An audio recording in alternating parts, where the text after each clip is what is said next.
여러분 안녕하십니까? 정치내비게이션의 아나운서 정승조입니다. 유정복 전 안전행정부 장관의 박근혜 대통령 덕담 발언이 논란거리가 되고 있습니다.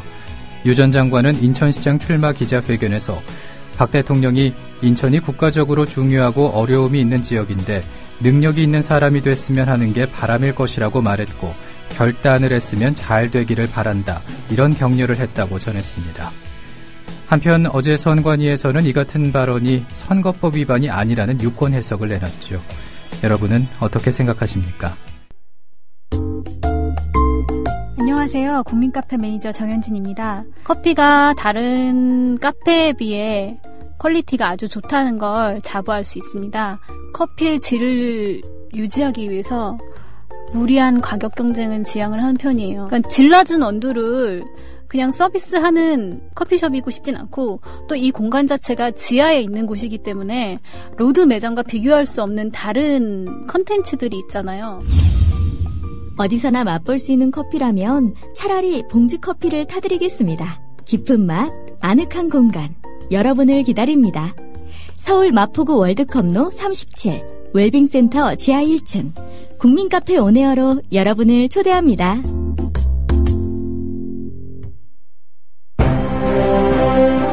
(2014년 4월 1일) 거짓말같이 진짜 TV뉴스가 시작된다. 뉴스 K. 진실을 흐리는 편파 논평, 담합과 관행을 부르는 출입기자 제도, 관료적 조직, 계층과 서열이란 기존 뉴스 제작 시스템 혁파.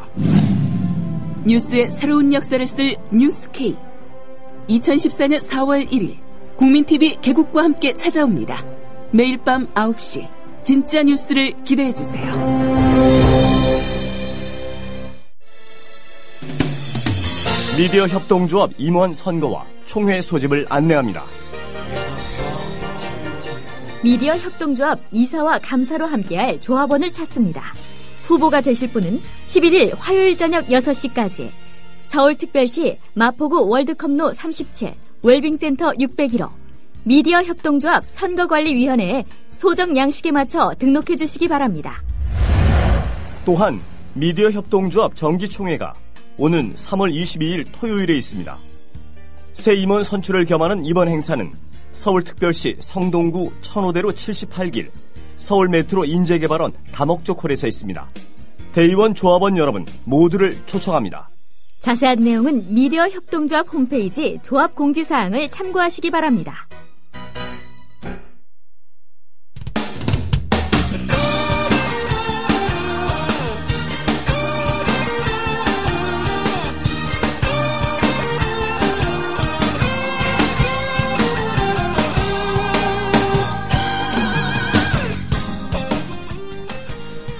국민TV 라디오 정치내비게이션 듣고 계십니다. 현재 시각이 7시 7분, 막 8분을 지났습니다. 이어서 국회로 가보겠습니다. 기자회견장에서 함께 하실 텐데요. 오늘은 박근혜 대통령의 유정복 안전행정부 장관 지지 발언과 관련해서 민주당의 입장을 들어보겠습니다. 민주당 박범계 의원입니다.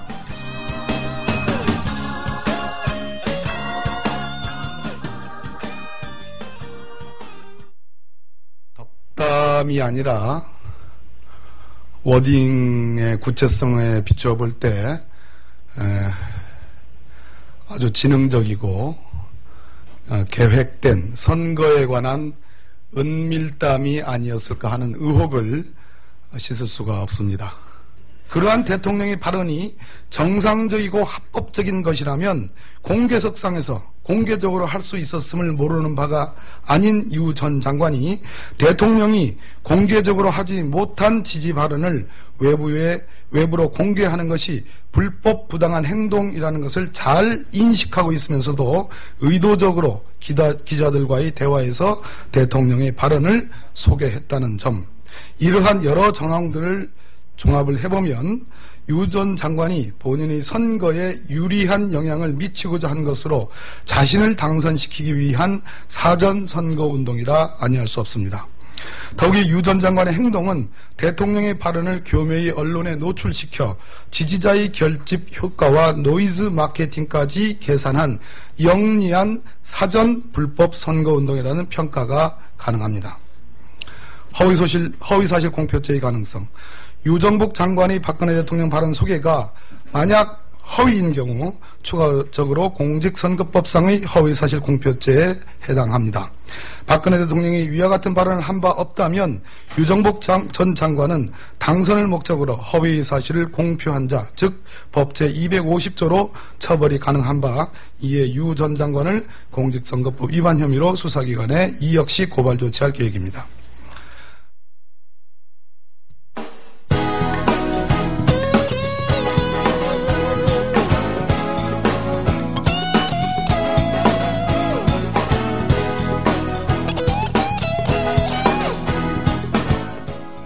현장성과 깊이가 다른 정치 해설. 지금 여러분께서는 국민TV 라디오 정치 내비게이션을 듣고 계십니다. 진행의 정승조 아나운서입니다.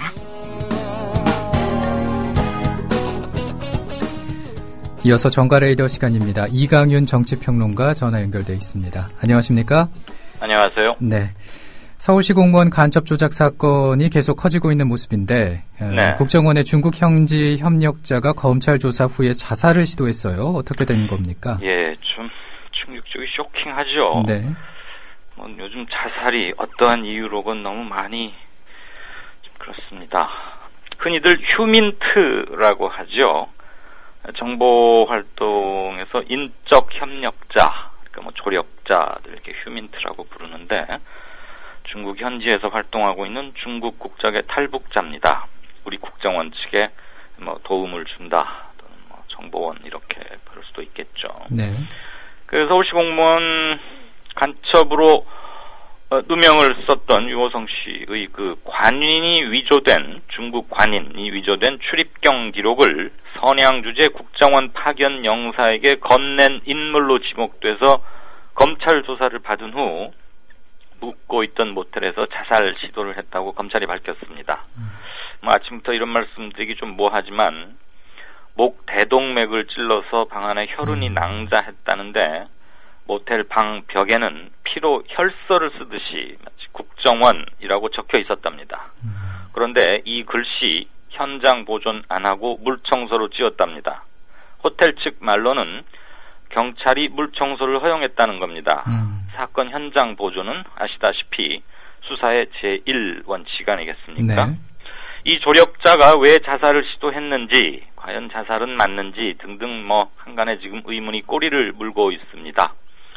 의사들 말로는 목 대동맥을 본인이 직접 손상을 가해서 자살을 시도하기란 대단히 어렵답니다. 동맥이 그렇게 자신이 하기가 좀 그렇단 그냥 의사들 얘기입니다. 네.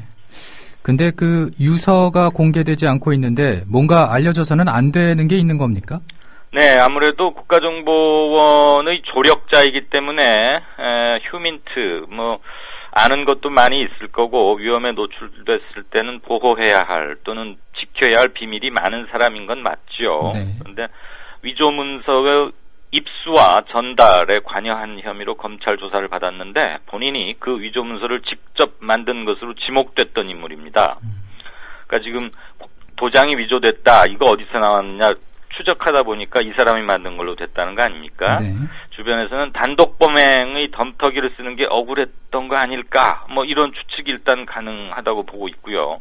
검찰은 유서 내용을 함구하고 있는데 검찰 내부에서는 자살 동기가 적혀 있었다, 이런 말도 좀 도는 모양입니다. 이 협력자는 자살 시도 직전에 검사에게 자살을 암시하는 문자를 보냈습니다. 당일 행적을 보면 18시간 동안 꽤 긴 시간이죠. 네. 조사를 받은 뒤 새벽 5시에 묵고 있던 숙소로 왔습니다.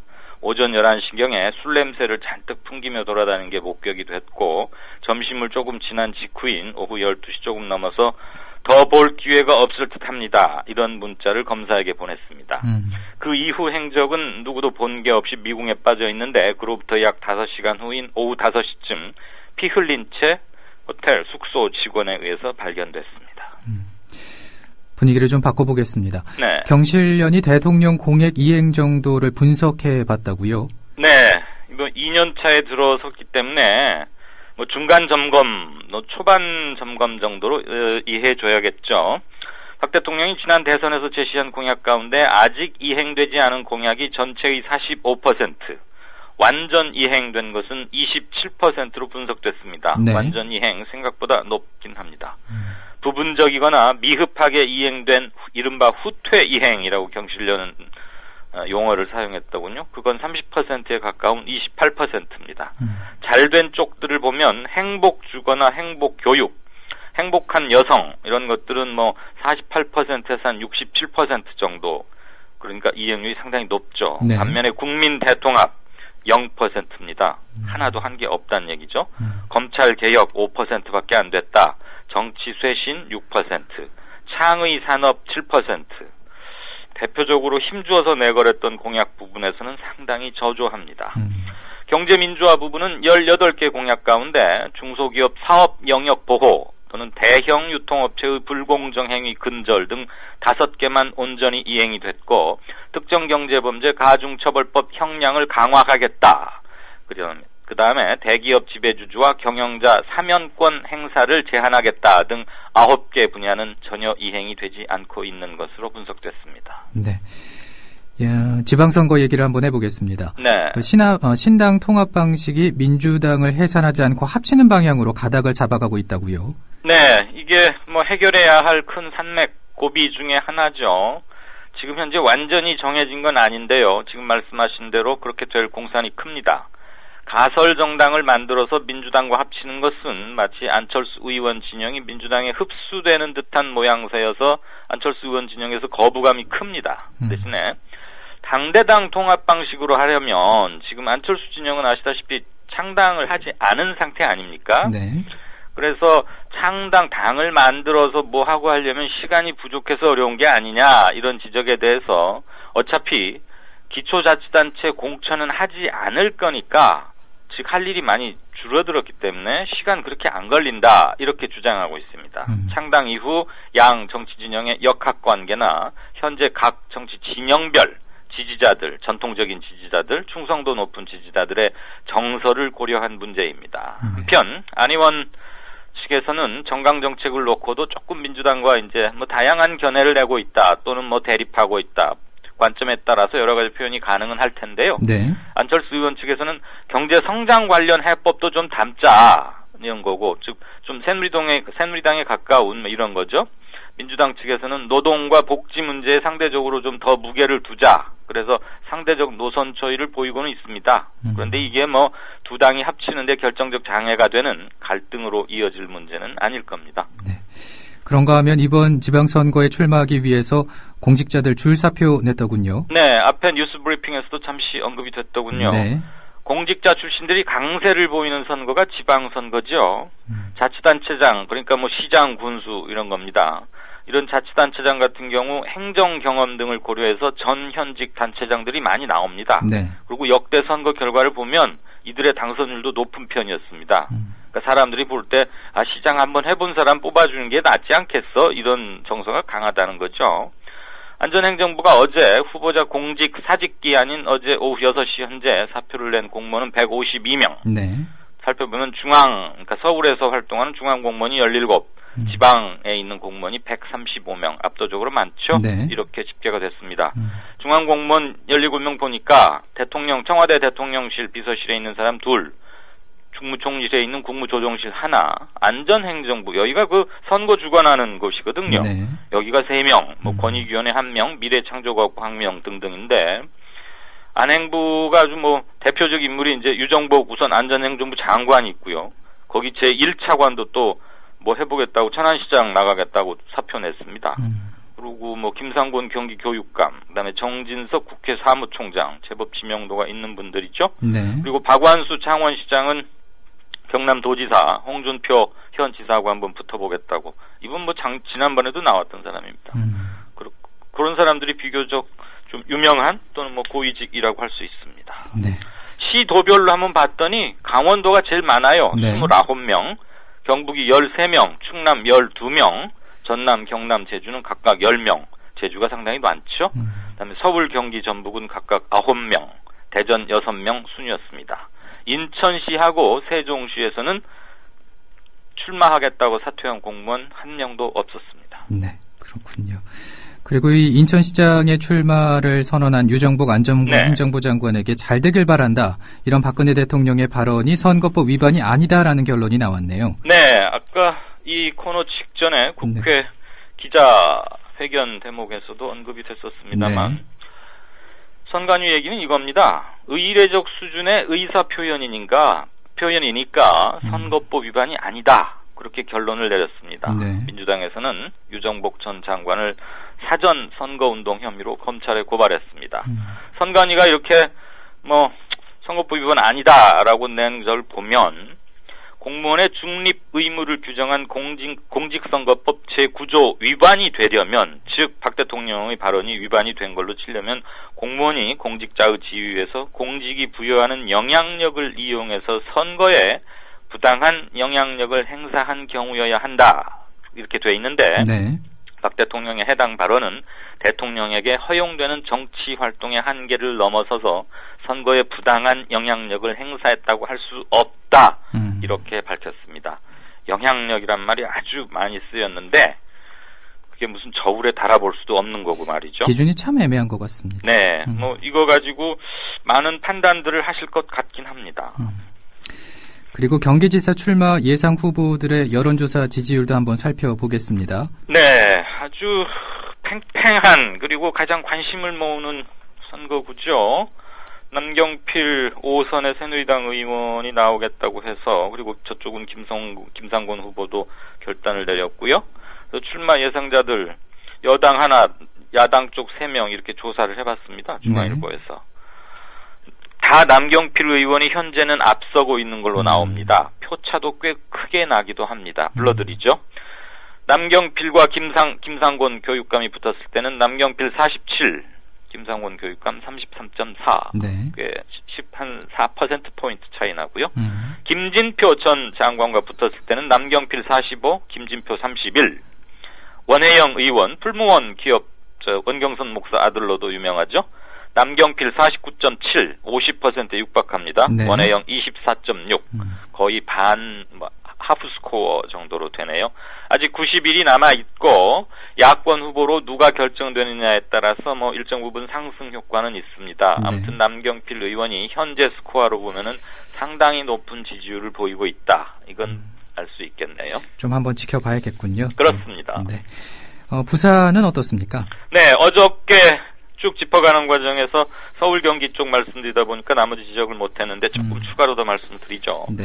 여론조사에서 선전하던 오거돈 전 해수부 장관이 무소속 시민 후보를 아직은 고집하고 있어서 야권 통합형 신당의 애를 태우고 있는데요. 무소속으로 나와서 당선되기가 그렇게 쉽지는 않습니다. 우리 한국 정치 지형 사상, 과거에 김두관 경남지사가 무소속으로 당선된 적은 있습니다만 네.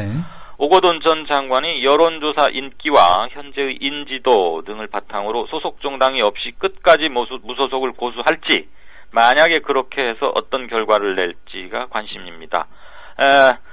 새누리당 쪽에서는 서병수 의원이 상당히 여론조사상 강하게 앞서고 있는 걸로 그렇게 조사가 되고 있습니다. 네. 호남 역시 큰 관심사인데 전남지사의 박지원 의원이 나설 것 같다는데 맞습니까? 예, 그래가지고 지금 민주당 내부에서도 말이 많아요. 네. 아시다시피 박지원 의원은 김대중 전 대통령의 비서실장 출신이고 말도 유창하게 잘하고 감옥에도 2번 갔다 오고 아무튼 좀 발이 넓고 그렇습니다. 네. 아직 공식 발표는 없는데 처음에는 이제는 무산된 얘기입니다만 안철수당이 이제 독자적으로 당을 만들겠다고 했을 때 말이죠. 이제 합치겠다고 했지만 그때 이거 안철수 신당 견제할 사람이 필요한 거 아니냐. 그 대항마로는 박지원 의원 정도가 나서야 된다. 이런 얘기들이 있었습니다. 네. 그래서 출마론이 솔솔 불기도 시작했는데 이제는 상황이 바뀌었는데도 제법 세게, 그리고 박지원 정도 중량감 있는 사람이 나와야 되는 거 아니냐 이렇게 당연하게 들려오고 있습니다. 네. 그러니까 같은 당의 이낙연 의원, 동아일보 기자 출신이고 삼선하고 있죠. 말을 자주 바꾼다 박지원 의원, 이렇게 대놓고 싫은 소리 한번 했습니다. 자기가 좀 하려고 했는데 좀 세게 보이는 사람이 나오니까 바로 내부 견제 들어가네요. 네. 그리고 영호남은 당내 경선이 곧 지사직 당선과 연결될 가능성이 이번에도 높은데 관심 지역이 있습니까? 예, 참 영호남은 그냥 내부만 통과하면 거의 따놓은 당상이다. 이런 건 참 쉽게 깨질 것 같지 않은 지역구도인데 그런 과정에서도 이번에 좀 관심 지역이 있습니다. 일단 네. 대구의 김부겸 의원 지역구도 타파하겠다고 군포에서 짱짱하게 3번씩이나 쭉 당선되고 비교적 이미지도 좋았고 지난번 총선에서 고향 대구에 내려갔죠. 네. 선전했고 한 40%쯤 많이 얻은 겁니다. 그런데 떨어졌어요. 이번에 대구시장 해보겠다고 출마합니다. 김부겸 전 의원이 몇 %쯤을 얻을지 관심입니다. 참고로 유시민 전 의원이 유시민 전 의원 전 장관도 경주 출신으로 대구에서 학교 다니고 그래서 이제 고향이라고 할 수 있는데 대구의 정치 1번지라는 수성갑구에 나갔다가 아깝게 떨어진 적이 있죠. 네. 그것을 넘어설지 이런 거 관심입니다. 부산에서는 여당 후보로 누가 결정되는가? 현재는 서병수 의원이 유력해 보입니다. 호남에서는 전라북도가 당연히 관심 지역입니다. 강봉균 전 재경부 장관, 안철수 의원이 공들에서 영입했죠. 네. 그다음에 송하진 현 전주시장, 그리고 정읍시장 출신의 유성엽 재선 의원 이렇게 3파전인데요. 송하진 시장이 전주시장을 그동안 2번 내리해 오는 동안에 지지 기반을 상당히 갖춰 놓아서 인지도나 중량감에서는 다른 두 후보에 비해서는 좀 뒤지지만 그리고 안철수 의원이 공들에서 영입한 강 전 장관에 비해서는 크게 뒤지지만 현지에서 여론조사 해보거나 당내 대의원 확보 해놓은 거 보면은 만만치 않을 거라는 게 현지 기자들, 정치권에 있는 사람들 분석입니다. 네. 광주에서는 노무현 정부 시절 청와대 비서실장을 지냈던 이병환, 광주 서구 구의원, 현재 구의원입니다.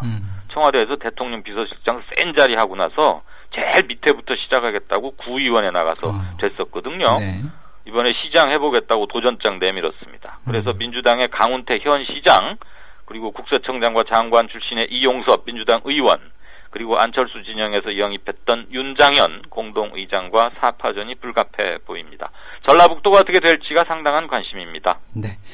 시간이 한 1분 정도 남았습니다. 감안해서 말씀해 주세요. 네. 그 제주도 원희룡 전 의원의 가세로 관심을 끌 것 같습니다. 그렇습니다. 네. 제주지사는 대개 여지껏 큰 선거 해보면 국회의원이건 도지사 높은 자리 뽑는 지사위원간에 우근민, 김태형, 신구범 이 전현직 3명 의원이나 지사 등 현지에서는 고령 3인방이다 이런 말도 붙이는데 이 삼국지 상인방 또는 고령 3인방 이 사람들이 돌아가면서 맡아왔거든요. 네. 제주지사나 국회의원 자리.